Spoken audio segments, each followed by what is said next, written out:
A nossa próxima palestrante é a Roselaine Mendes Ferreira. Ela é catadora de materiais recicláveis, coordenadora estadual do Movimento Nacional dos Catadores de Materiais Recicláveis, o MNCR, tesoureira da União Nacional de Catadores e Catadoras de Materiais Recicláveis, Unicatadores. Se destaca como liderança feminina junto às catadoras, atua há mais de 10 anos junto ao Instituto Lixo e Cidadania, participando de projetos como mobilizadora social, realizando formações sobre autogestão e empoderamento feminino, erradicação do trabalho infantil nos ambientes da captação, sempre com vistas à ampliação de acesso digno aos serviços públicos essenciais e de proteção social, principalmente das catadoras. Participa de debates com o poder público sobre políticas públicas voltadas à inclusão social e produtiva, geração de renda e melhoria da qualidade de vida das catadoras e catadores de materiais recicláveis. Então, esse é um pouquinho do currículo da Roselaine Mendes Ferreira. Seja muito bem-vinda, Roselaine. Boa noite a todos e todas. Muito feliz de estar aqui com vocês hoje. Mostrar um pouquinho da nossa organização internacional, né? Os catadores já conhecem bastante a nossa organização nacional aqui, né? A Marli mesmo, grande liderança de Minas. Beijo, Marli, bom te ver sempre. Falou um pouquinho do movimento, né? Mas a gente também tem companheiros que já estão há muito tempo nessa questão da organização internacional. Eu, há pouco tempo, faço parte dessa equipe internacional, né? Ainda estou me apropriando do tema, para ser bem sincera com vocês, mas aí tem uma apresentação de quais as últimas atividades assim, que o movimento vem fazendo, né? Na questão internacional, nos tratados de plástico, para que a gente possa também estar atuando e garantindo, né? Essa transição justa para os catadores. Acho que é sempre essa a nossa pauta enquanto Movimento Nacional dos Catadores, né? Tentar garantir minimamente, como a Marli já disse, é muito complicado, mesmo quando o governo é favorável, continua complicado para a categoria, né? Nunca é fácil garantir os direitos básicos, né? Se a gente for olhar a Constituição, a gente é o grupo de prioridade máxima, porque a gente atende, né? A Constituição diz que tem que garantir moradia, garantir trabalho, garantir um monte de coisa, mas isso nunca é respeitado, né? Então, vou falar um pouquinho, né, a apresentação está aí na tela, vou tentar falar rapidamente, para não estar maçante, como a Marli falou, muitos estão chegando, né, da jornada de trabalho, a gente que é mulher ainda tem a jornada em casa, né, que nunca acaba, então vou tentar falar um pouquinho sobre isso. Então, a gente está no G20, né, e a gente também, agora, em maio, criou a IALP, que é uma organização internacional. A gente conseguiu ficar com a primeira presidência, que é o Severino, né? Ele é do Rio Grande do Norte, um grande companheiro nosso. E quando necessário, eu substituo ele. A gente sempre fica, o movimento sempre respeita essa questão de gênero. A gente está sempre tentando colocar, né, um homem e uma mulher nessa representação, tanto nacional quanto internacional. A gente tem a Unicatadores, tem a Rede Latino-Americana, o Movimento Nacional e a ANCAT, que fazem parte também desse grupo todo, nessa discussão toda. Pode passar para mim, por favor?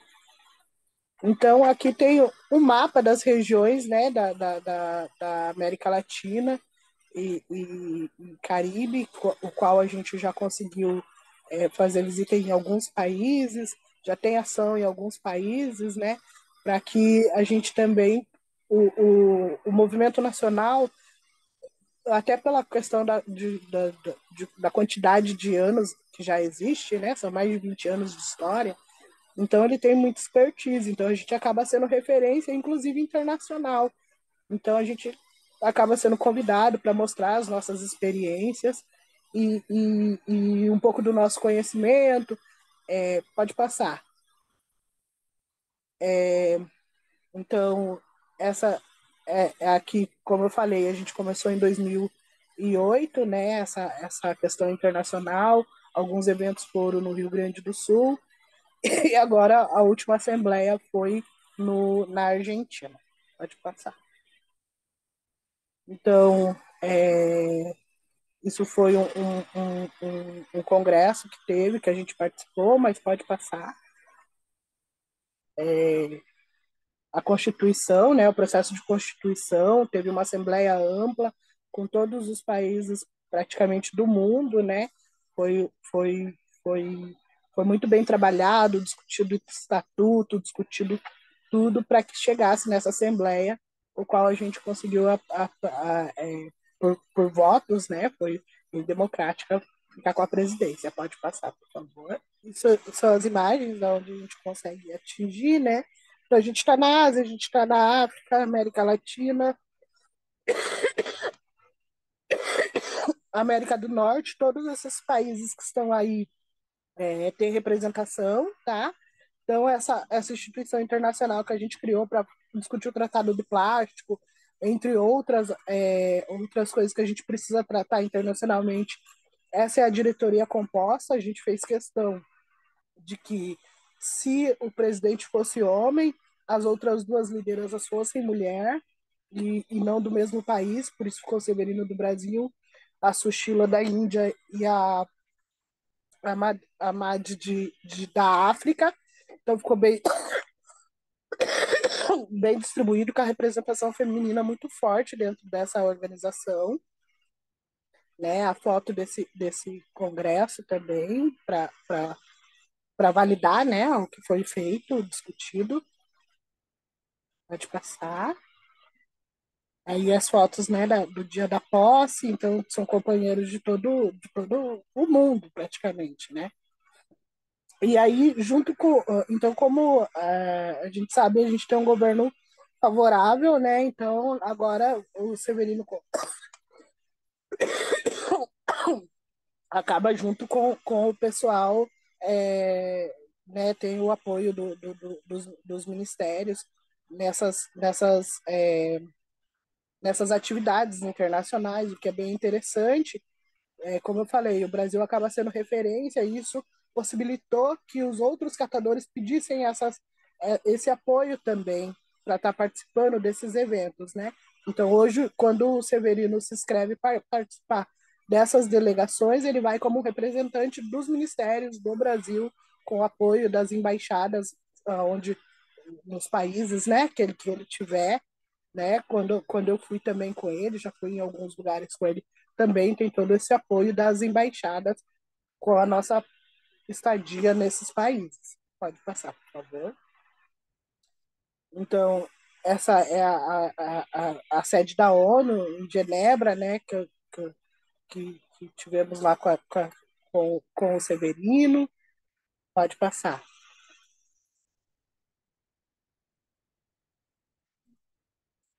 Em Paris, essa pode passar, essa delegação mais ampla que foi também para estar participando, né, desses eventos. Pode passar.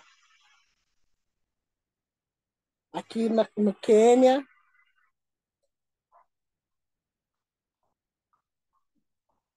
no Canadá,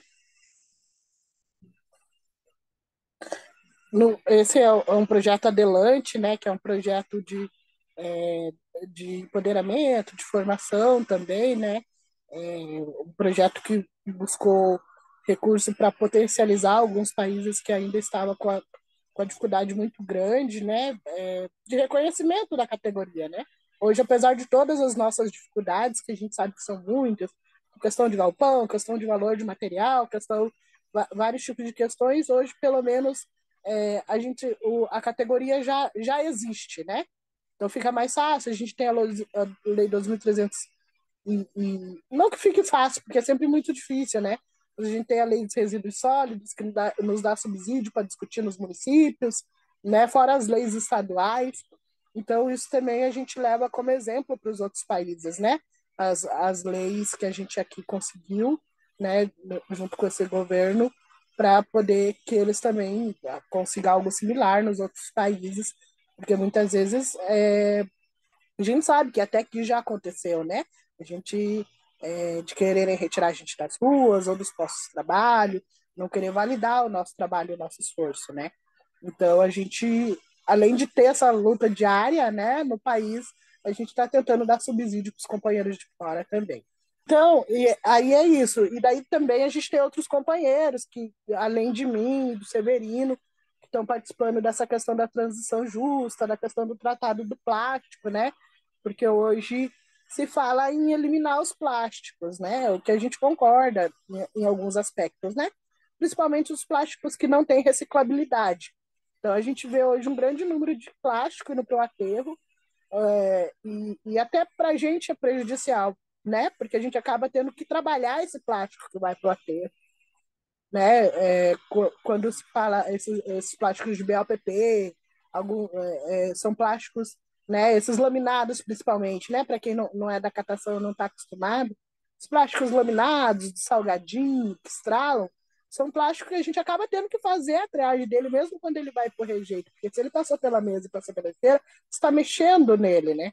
Então ele está poluindo, ele não está agregando valor nenhum para a associação ou até mesmo para os catadores autônomos e poluindo o país, né? Poluindo o mundo. Então a gente sempre pensa, a gente sempre discute isso, né? Que as empresas deveriam ser obrigadas a colocar no mercado um plástico que tenha reciclabilidade, para que isso não piore a situação dos aterros, né? Então a gente sempre fala dessa transição justa, né? De como acabar com a poluição plástica de uma forma justa, inclusiva, que quando é, para todas as partes interessadas, criando oportunidades de trabalho decente e não deixando ninguém para trás, baseando-se em tornar visíveis aqueles que já trabalham em todas as etapas da cadeia do valor do plástico, os recicladores e outros trabalhadores em eventos informais, né, e cooperativas, e reconhecer a sua dignidade humana fundamental e contribuição histórica, né? Envolve maximizar as oportunidades sociais e econômicas para acabar com a poluição plástica, minimizando e gerenciando cuidadosamente quaisquer desafios, inclusive por meio de diálogo social, né? É, acho que um plano para a transição justa deve basear em melhorar o sistema que os catadores já estabeleceram, garantir mesmo um tempo de trabalho melhor e decente, a proteção social, mais oportunidade de treinamento, transferência de tecnologia apropriada, apoio à infraestrutura e organização dos trabalhadores, e a maior segurança no emprego para os trabalhadores em todas as etapas da cadeia do valor do plástico. Hoje, porque hoje a gente fala dos catadores, né? Como a Marli falou, a gente começou um trabalho muito cedo, né? Eu comecei o meu trabalho com 7 anos de idade. Hoje eu tenho 40, então problema de coluna desde os 20 anos de idade, porque uma criança não tem que carregar um carrinho de papel, né? Eu comecei com a catação na rua. Então, não temos nenhum tipo de seguridade, né? Quando você está ainda na associação e cooperativa, você acaba pagando, contribuindo com o INSS como contribuinte individual, que garante que você, caso né, para frente se consiga uma aposentadoria ou até mesmo se afastar por questão de doença física. Mas a gente está falando de catadores autônomos históricos que hoje não tem contribuição nenhuma e reconhecimento nenhum, nenhuma forma de provar isso, né?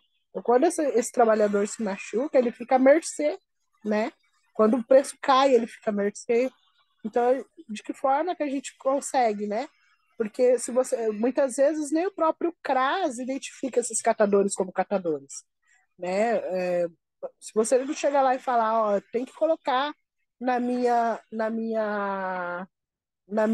ficha do CRAS que eu sou catadora, que tá na CBO, ele chega lá e coloca que você é do lar, que você é diarista.